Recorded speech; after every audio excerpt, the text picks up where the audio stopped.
সজল ঘোষ উত্তর। না, প্রথম কথা হচ্ছে আমি শুনছিলাম বাঙালি অস্মিতার কথা।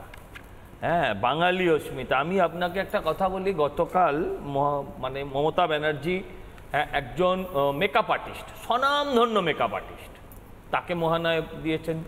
গতকাল একজন মহিলা সিঙ্গার, অত্যন্ত স্বনামধন্য শিল্পী, আমি তাকে রোজ সকালে উঠে তার গান শুনি, তাকে আমি পারলে প্রণাম করি, হ্যাঁ, তাকেও মহানায়ক দিয়েছেন। বাঙালি মহানায়ক একজনকেই চেনে, বাঙালি মহানায়ক একজনকেই চেনে। আমাদের চোখে সুপারস্টার অমিতাভ বচ্চন, মেগাস্টার মিঠুন চক্রবর্তী, আর হচ্ছেন মহানায়ক মানে উত্তম কুমার। আরেকজন দাদা ছিলেন, তিনি এখন কাদা হয়ে গেছেন, তার নাম সৌরভ গাঙ্গুলি। আমি এবার আপনাকে বলছি, আপনি শুরু করলেন কি শাশুড়িকে মা বানিয়েছে। আরে এটা তো অনেক ভালো, এরা প্রয়োজনে বউকে মা বানিয়ে নিচ্ছে এখানে ভোটার কার্ড আধার কার্ড বানাতে। আমি বলছি ও একটা ভালো কথা বললো, যে একটা ভিডিও শোনালো যেখানে শুভেন্দুবাবু বলছেন যে আমি মমতা ব্যানার্জি থাকতে এখানে সিএ এনআরসি হবে না। হ্যাঁ, আমি আপনাকে যদি একটা ভিডিও পারমিশন দেন তাহলে আমি শোনাবো। মুখে বলবো? আচ্ছা, তাহলে বলছি যে স্পিকারের মুখে কাগজ ছুঁড়ে মেরে বলল পশ্চিমবঙ্গে 1 কোটি বাংলাদেশি অনুপ্রবেশকারী আছে।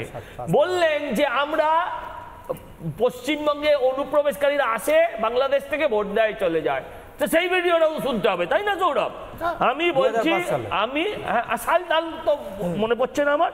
আমি আপনাকে একটা কথা বলছি, এই যে বললেন কোথায় একটা মহারাষ্ট্রে কুচিয়ে কুচিয়ে কুচিয়ে কুচিয়ে হ্যাঁ বাঙালিকে কেটে ফেলা হয়েছে। আরে ভাই, প্রথম এগুলো বলে বাঙালির মনে শঙ্কা বাড়াবেন না। দ্বিতীয় কথা আপনাদের বলে যাই যে আপনার মহারাষ্ট্রে বাঙালি খুন হয়েছেন, তিনি এই কারণে খুন হয়ননি, তিনি অন্য কোনো কারণে খুন হয়েছেন। কিন্তু আপনি বলুন এই পশ্চিমবঙ্গে গত 5 বছরে কত বাঙালি খুন হয়েছে, কত হিন্দু খুন হয়েছে, কত মুসলমান খুন হয়েছে। আমি আপনাকে বলছি, দেখুন আমিও বাঙালি, আমিও বাংলার অস্মিতা, বাংলাকে নিয়ে আমিও গর্ব করি, আমি গর্বিত হতভাগ্য বাঙালি। আমি আপনাকে বলছি, আপনি আজকেই পুরসভার সাংবাদিকদের প্রশ্নের উত্তরে মালা রায় বলেছেন যে বাংলায় প্রশ্ন করতে হবে বা মেয়র বাংলাতে উত্তর দেবে। মেয়রকে বাংলাতেই উত্তর দিতে হবে, কারণ ইংরেজিটা ওনার আসে না। হ্যাঁ, ইংরেজিটা ওনার আসে না, ঠিক আছে, আমার তাতে কোনো আপত্তি নেই। কিন্তু আমি প্রশ্ন করতে চাই, বাংলা ভাষা নিয়ে লড়াই করতে হলে সবার প্রথমে সেই রাজেশ এবং তাপসকে স্মরণ করুন, যারা দাড়িভিটের শহীদ, যাদের মৃতদেহটা এখনো পুঁতে রাখা আছে, আজকে তাদের মূর্তি বানান। আমি বলছি তারা কি চেয়েছিল? তারা স্কুলে বাংলা টিচার চেয়েছিল, আপনি উর্দু টিচার পাঠিয়েছিলেন। দাঁড়ান, আমি বলি বাংলা ভাষা দেখাচ্ছেন নিজের। আপনার নাতনি কোন স্কুলে পড়ে? আপনার নাতনি কোন স্কুলে পড়ে? আপনার নাতনি নাতিরা, তৃণমূলের সমস্ত নেতারা ইংরেজি মিডিয়াম স্কুলে পড়ে।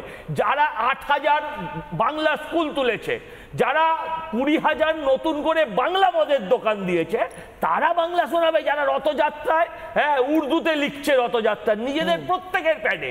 মমতা ব্যানার্জি বাংলা দেখায় না, তাহলে আজকে থেকে আর আপনি মঞ্চে উঠে লা ইলাহা ইল্লাল্লাহ লাল্লা কি সব বলেন সেটা আর বলবেন না, কারণ ওটা বাংলা নয়। যদি বাংলায় বলতে হয় তাহলে বাংলার বলুন। আর 26,000 বাঙালি শিক্ষককে রাস্তায় বসিয়ে তাদের চাকরি খেয়ে আপনি যে নক্কারজনকভাবে আপনি যে আন্দোলনটার নাম করে ভাষায় বিভেদ লাগাচ্ছেন, সারা ভারতবর্ষের বুকে বাঙালি এক হয়ে পড়বে।